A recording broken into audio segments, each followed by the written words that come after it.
سلام ثانو اير تي في اب مكتال تركبو كبراتن كبرانن كميتمسيو لم ربع شمنت مغابيت استدالو زيناتات وشطن واصان حزنا لكم قيلولنا كساب ففتمتا مكتالكم بخبر زعدم لو عم تخلئ فلما ارستا زينه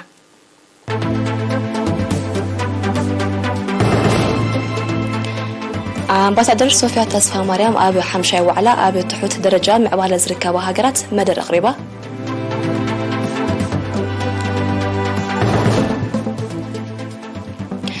شمونت مغابيت هاغراوي معالت دق انستيو اب سوا بلعل حبن تذكره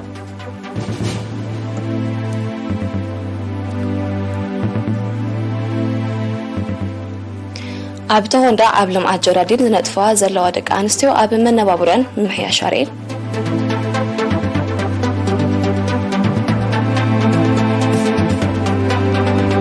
روسيان هندن اب زغبرو نقداوي لووت تتقامنت دولار نمقدال يسرح كم زلوا تقاليحو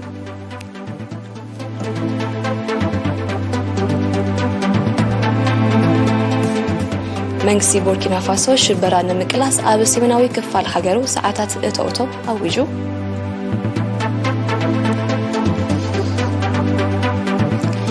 امريكا وتدراوي هلاوا اب عراق نزي توسد غزي كقصل مخانو افليطا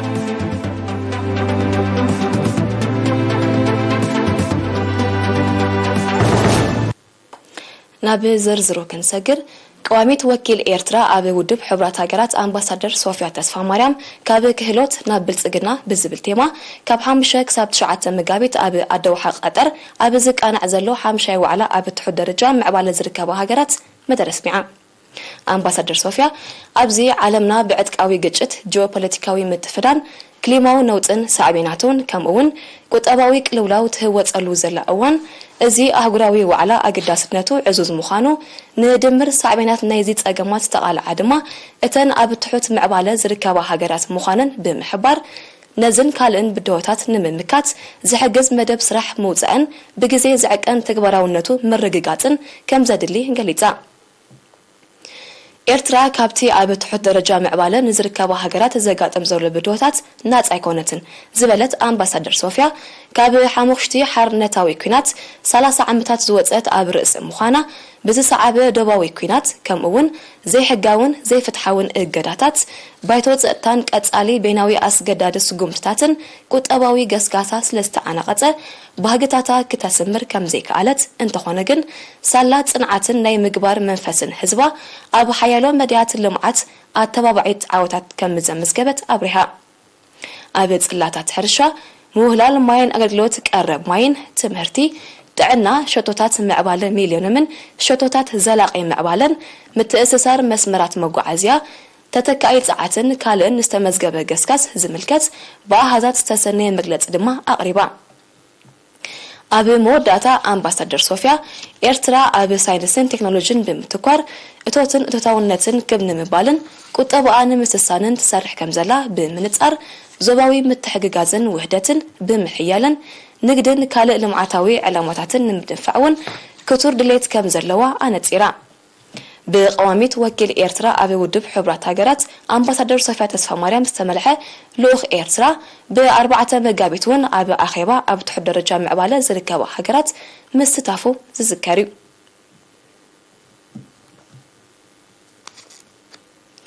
نابي كالئ زينا مستنسجر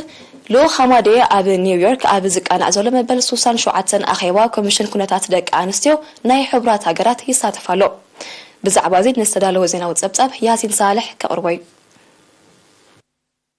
إيرترا كاب شدشك سب 17 مغابيت اب نيويورك حبرات منغستات امريكا اب زقان ازولو مبل سوسان شوعتن اخيبا كوميشن كونتات دق انستيو تساتفالام أبزي ناي مهزون تكنولوجين لوت انت مهرتن اب ديجيتالاو موائل نمعوات صوتاو معرنتن محيال دق انستيون اوالدن بزبل تيما زكايزلو اخيبا بريزيدنت حمادي ويزرو تخ تسفا ميكائيل زمراح لؤخ يساتفالهم وكلت لعلي 181 هاجرا زخونا منستراتن لعلوت سب سلطانن منغستن دما ابترا شوتاتات زلاق معبالن معزاز معرنتن تساتافنتن دق انستيو أبركتو تكنولوجي مهدن محيال ቁጠባን ትምህርትን ጥዕናን ምውጋድ አድልወን ምጥፋእ ድኽነትን ከምኡን ኣብ ዲጂታላዊ ዘመን ዘሎ ዕድላትን ብድሆታትን ዝግምግም ጸብጻባት የቕርባለዋ ልኡኽ ኤርትራ ኣብዚ ዲጂታላዊ ዘመን ተሳትፎ ደቂ ኣንስትዮ ኣብ ቴክኖሎጂ ክምዕብል እንተኾይኑ መሰረታውያን ሕቶታት ዘይምዕሪ ቴክኖሎጂያዊ ምዕባለ ኣብ መንጎ ሃገራት ክምለሱ ከም ዘለዎም ድኽነት ምጥፋእ ድማ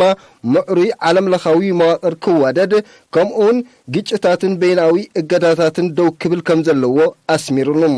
ኣብቲ ናይ ሓባር ዘተን ላዕለዎት ሓለፍቲ ተሳተፍዎ ፍሉይ መደባትን ድማ ንድሕረ ባይታ ኤርትራውያን ደቂ ኣንስትዮን ኣበርክቶአን ኣብ ኩለንተናዊ ምዕባለ ሃገርን ከምኡን ዘለዎን ምዕሩይ ዕድላት ዝምልከት መብርህ እውን የቕርባሎም ኤርትራ ኣብ 1995 ኣብ ራብዓይ ዋዕላ ቤጂን ብምስታፍ ውዕል ዝፈረመት ብምዃና ዓመት መጸ ኣብ ምዕባለ ደቂ ኣንስትዮ ኣብ መዳያት ጥዕና ትምህርቲ ቁጠባ ምውጋድ ድሑር ልምድታትን ካልእን ዘሎ ገስጋስ ዝምልከት ጸብጻባት ከም እተቕርብ ዝፍለጥ እዩ ኣብ ዝቕጽል መዓልታት ልኡኽ ኤርትራ ኣብ ዝተፈላለየ ርክባት ብምስታፍ ኩነታት ደቂ ኣንስትዮ ኤርትራ ዘብርህን መርገጽ መንግስቲ ኤርትራ ዘነጽርን መግለጫታትን ጸብጻባትን ከቕርብ እዩ ሸሞንተ መጋቢት አህጉራዊ መዓልቲ ደቂ ኣንስትዮ ኤርትራዊት መኪታ ተድምዕ ብረሃጻ ተልምዕ ብዝብል ቴማ በደረጃ ሃገር ኣብ ቀጥሪ ኤክስፖ ተኸቢራ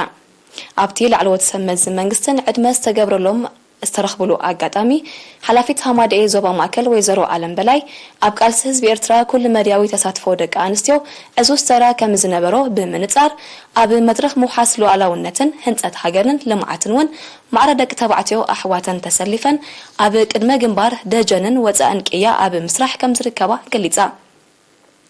ويزرو عالم وسيخة سالا زخرع بحال صنعاتن مختن بانصبارقي عوت ناب حدش تاريخاوي معرف اب مسغغار كم انركب دقيسا مسج ابوت عدلات نايز مدرخ اب قدمنا نزلو غزيف هاغراوي مدبات بنصفت نمعوات زلو دلونت ارغاغيزا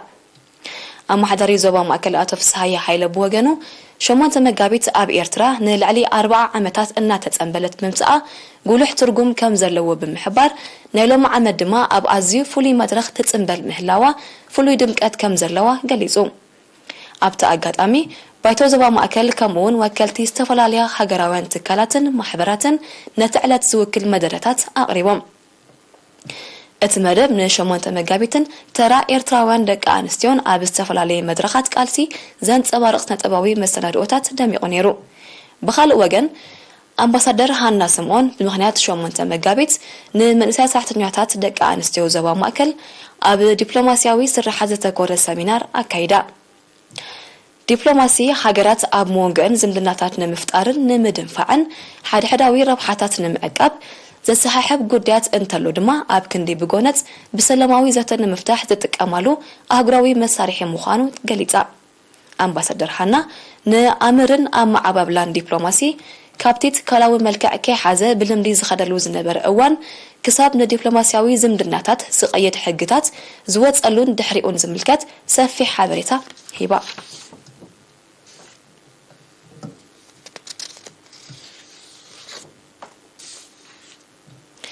بتمثالي أهجراوي مع التدق أنستيو تمالي شوعة مجابيت أبن سوا بلوع الحبن تذكرة نتبصابك الأينا موسيقى دانا فرتول عندهم هاجراو معلت دق أنستيو أب صواب سنة طباباوي بهلاون تمرتاون ودرات بلوع الحبن تذكرة نعزاز ما أكل سلطنا هاجراو أقولقلوت وكيلو قال زسمع لتنال كونيل عند برهان تدرس أب هاجرنا قعزو نملوك أقوزو بقبراو سرحان تساتفنتن ستسنين سوقو من مهانو بمتقاس إرتراويت قوالان ستيتي أب كلو استحالف مدرخات أرمات صنعاتن زي تنبركاخنتن حابون نحن تبعاتن جقننتن حاليتن لوهاتن مخانا كمترقاقت أقليتوم أب جزي برتاو قالسي إرتراويت قوالان ستيتي معرنت بسرح تخفالنت بزبل جرحو تطوف للي كي عنكتا ببقعات أب كل مديات دمو قابر كتو خمس قبرت أب مخبار لولاونت هاجرن مدبات هنتات هاجرن سترعي عزو تصادفوان قابر كتو عندما أب تدولدول مسارات ستندك خمسوخانة بمحبار بتمرتن مويان كدرعو عزخاخيروم حلافت هماد ازو باسوا ويزرو دهاب زرعي بوغانا قالسي إرتراويان دك آنستيون ملو أقوزو ካብ ቃልሲ መላእ ህዝቢን ሃገራዊ ናጽነትን ሰብኣዊ ክብረትን ተፈልዩ ዝረአ ከም ዘይኮነ ብምጥቃስ ኣብዚ መስርሕ እዚ ዝተመዝገበ ዝሕብን ታሪኽ ናብ ሓደስቲ ወለዶታት ብግቡእ ንኽመሓላለፍ ኩሉ ኣካል ብንቕሓት ክሳተፍ ኣዘኻኺራ ኣብ መወዳእታ ነቲ ዕለት ንምድማቕ ብመልክዕ ውድድር ኣብ ዝተኻየደን ፈታት ንዝተዓወታ ሽልማት ተዓዲሉ 8 መጋቢት 2023 ኤርትራዊት መኪታ ተድምዕ ብረሃፃ ተልምዕ ብዝብል ቴማያ ትጽምበል ዘላ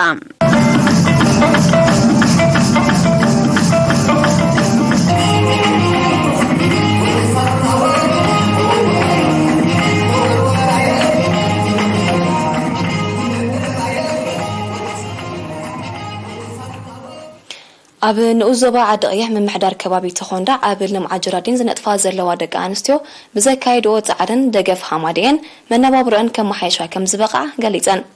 ንሳተን ኣብ ዝሃቦ ሓበሬታ ኣብ 2001 ብምምሕዳር ዓዲ መሬት ምስተዋህበን ሃማድኤ ናይ ማይ ሞተርን ካልእ መሳርሒታትን ከም ዘዕጠቐን ብምዝካር በዝተተባቢዐን ንልዕሊ 20 ዓመታት ብዘካይድኦ ጻዕሪ እቶተን እናሰሰነን ብቁጠባ ነፍሰን እናኸኣላን ከም ዝመጻ ሓቢረን ናብ ዝሓሸ ደረጃ ንኸስጉማ ድማ ጨንፈር ሚኒስትሪ ሕርሻ ንኡዞባ ዓዲ ቀይሕ ናይ ምሩእ ዘርኢ ድንሽን ሞያዊ ምኽርን ሓገዝ ክገብረለን ተላብየን ማሕበር ኣብ 4 ምምሕዳራት ከባቢ ንዘለዋ ጽጉማት ደቂ ኣንስትዮ ኣብ ልምዓት ጅራዲን ክነጥፋ ደገፈን ምትብባዕን ከም ዝገበረ ዝሓበረት ወኪል ሃማድኤ ወይዘሮ ትርሓስ ኣውዓሎም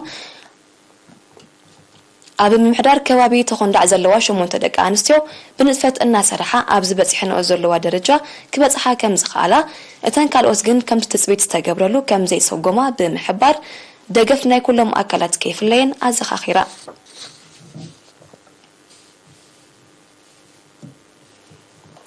ኣብ ንኡዞባ ሃይኮታ ብሰንኪ ምብልሻው ኣገልግሎት ኣቋሪጹ ዝጸንሐ ብጽሕያ ውጽሓት ዝሰርሕ ፕሮጀክት ጽሩይ ዝተማይ ኣስፈዳ ጽገና ተገይሩሉ ኣገልግሎት ክህብ ጀሚሩ እቲ ፕሮጀክት ብምውሓድ ልምዓት ማይ ዞባ ጋሽ ባርካን ሓውሲ ከተማ ሃይኮታን ከም እተጸገነ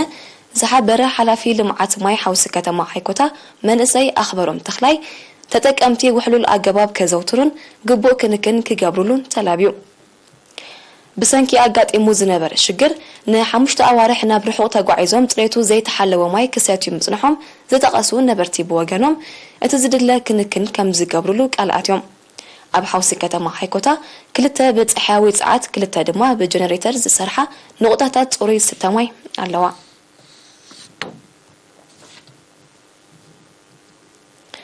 ዜና መስዋእቲ ኣባል ሚኒስትሪ ጥዕና ገዲም ተጋዳላይ ረዘነ ኣርኣያ ፍረ ኣብ መበል 70 ዓመት ዕድሚኡ ብሕማም ተሰዊኡ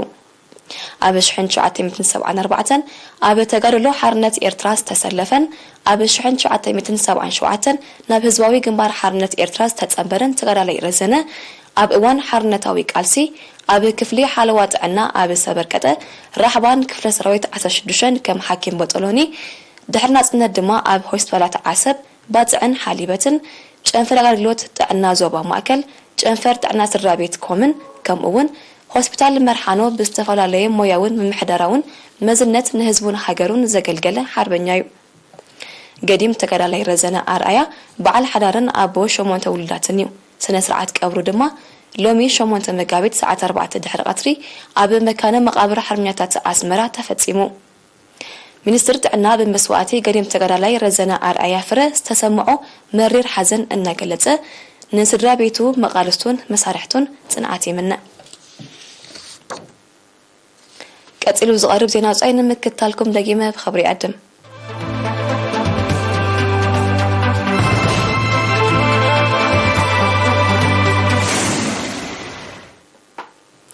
ኣብ ዜናታት ወጻኢ ክንሰግር ሩስያን ህንድን ኣብ ሞንጎን ኣብ ዝገብሮ ንግዳዊ ልውውጥ ተጠቃምነት ዶላር ንምጉዳል ይሰርሓ ከም ዘለዋ ተገሊጹ ክልቴን ሃገራት ኣብ ዝሓለፈ ኣዋርሕ ኣብ ዝገብሮ ንግዳዊ ልውውጥ በሓፈሻ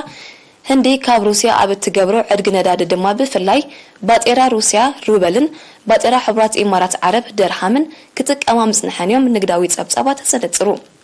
ብዘይካዚ ህንዲ ኣርባዒ ኮይኑ ዝረኸበቶ ሸመተ ነዳዲ ሩስያ ብሰንኪ እግራታት ሃገራት ምዕራብ ምስትንኻል ንኸየጋጥሞ ብባጤራ ሩፒ ንምኽፋል ዘኽእል መስርሕ ኣዋዲዳ ከም ዘላዮም እቶም ጸብጻባት ዝሕብሩ እዚ ገዚፍ ንግዳዊ ልውውጥ ካብ ዶላር ወጻኢ ብኻልእ ባጤራታት ምክያዱ ኣብ ልዕሊ ቁጠባ ኣሜሪካን ሓይሊ ባጤራን ብቐሊል ዘይግመት ጽልዋ ከም ዘለዎ ድማ ይገልጹ ድሕሪ ምዝዛም ዝሑል ኩናት ዶላር ኣብ ሃገራዊ ንግዳዊ ልውውጥ እቲ ዓብላሊ ባጤራ ኮይኑ ብምጽንሑ ኣብ ቁጠባ ኣሜሪካ ዕብለልኣ ኣብ ሃገራዊ ንግዳዊ ልውውጥን ጂኦፖለቲካዊ ረብሓታትን ኣብ እጃም ከም ዝነበረ ይዝሕበር ኣብዚ እዋን ሓያሎ ሃገራት ኣብ ዘካየድኦ ንግዳዊ ልውውጥ ናይ ገዛእ ርእሰን ባጤራታት ክጥቀማ ዝወስድኦ ስጉምትታት ኣሓይለንኦ ከም ዘለዋ ይግለጽ መንግስቲ ቡርኪና ፋሶ ሽበራ ንምቅላስ ኣብ ሰሜናዊ ክፋል ሃገሩ ሰዓታት እተውቶ ኣውጁ ብመሰረቲ ኣዋጅ ካብ ሰዓት 15 ክሳብ 5 ድኮ ምንቅስቓስ ህዝብን ተሽከርከርትን ተኸልኪሉሎ እቲ ኣዋጅ ሰራዊት ቡርኪና ፋሶ አንጻር ሽበራ ንዘካይዶ ስርሒታትን መጥቃዕትታትን ሓጋዙ ምዃኑ መንግስቲ ሓቢሩ ብጉልባብ ምቅላስ ሽበራ ኣብ ሃገሩ ንዝካይድ ዘሎ ወታደራዊ ምትእትታው ዝቃወም መንግስቲ ቡርኪና ፋሶ ሰራዊት ሃገሩ ጸጥታዊ ጸገማት ንምብዳህ ዓቕሚ ከም ዘለዎ ይዝገልጽ እቲ መንግስቲ ምስ ፈረንሳ ዝጸንሖ ወታደራውን ጸጥታውን ውዕላት ኣብ ዝሓለፈ ቀረባ መዓልታት ከም ዝሰረዞ ይዝከር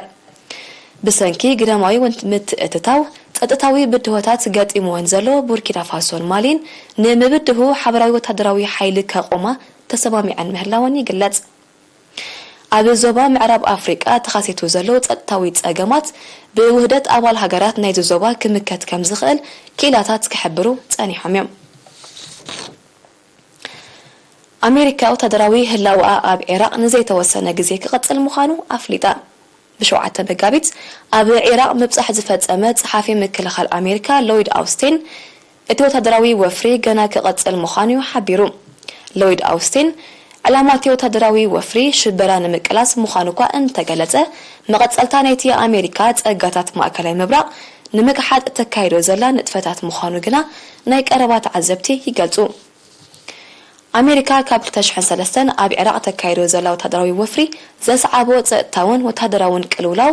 ህይወት ኣሽሓት ኢራቃውያን ከም ዝጠፍአ ጸብጻባት ይረዱ እቲ ወታደራዊ ምትእትታው ኣብ ምጭጫሕ ሽበራውን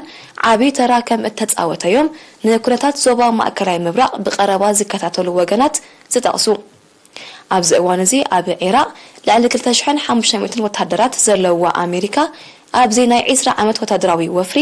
ካብ ኢራቅ ጥራይ ልዕሊ 4 ትሪልዮን ዶላር ዝዋግኡ ነዳዲ ከም ዘመተትዩ ዝግለጽ ኣሜሪካ ኣብ ሶርያ ብተካይዶ ዘሎ ወታደራዊ ወፍሪ እውን ጸጋታት ነዳዲ ሃገር ትዘምት ምህላዋ ይሕበር ዜና ቅድሚ ዛምና ኣርስታቱም ከነሳኸረኩም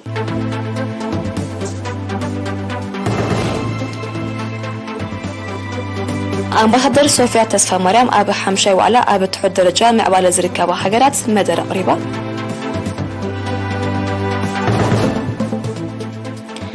شمونت مقابيت أقراوي معالت دك أنستيو أبسوا بلوع الحبن تذكرة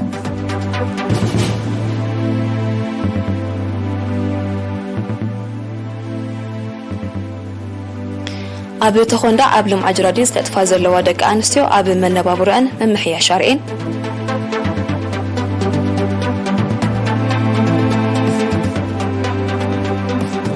روسيان هندن عبز قبرو نقداوي لبوت تتك أمن الدولار نمقدال يسار حاكم زلوا تقاليحو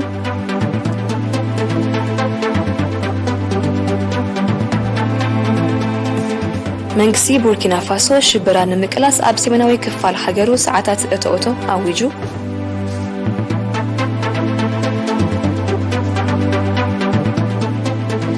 أمريكا تدراوي هلاوا أب عراق نزي توسنا جزي كقدس المخانو أفليتا